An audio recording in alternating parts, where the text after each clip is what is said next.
இது ரொம்ப முக்கியமான விஷயம். நம்முடைய சமூகத்தில் சர்வ சாதாரணமாக நடைபெறக்கூடிய விஷயம் என்னது?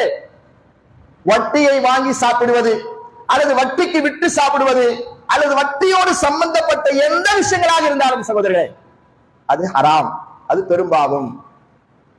வட்டியோடு சம்பந்தப்பட்ட எந்த விஷயங்களாக இருந்தாலும் சரி. ஆனால் இன்றைக்கு பல ரூபங்களில் நம்மிடத்தே வட்டி புகுந்து விளையாடி கொண்டிருக்கிறது.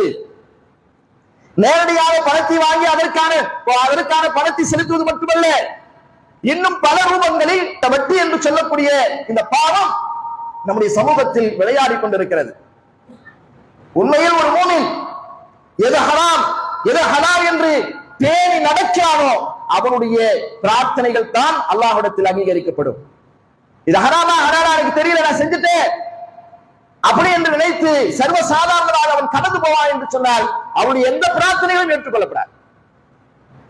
ஒரு மூமினுடைய வாழ்க்கையில் ஒவ்வொன்றையும் நாம் அணுகுகின்ற இந்த விஷயம் ஹலாலா ஹராமா என்று பேணணும், பார்க்கணும், பார்த்துத்தான் அதில் அந்த நடவடிக்கையில் ஈடுபடணும்.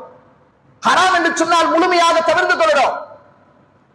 ஆனால் இன்றைக்கு நம்முடைய நிலைமை என்ன?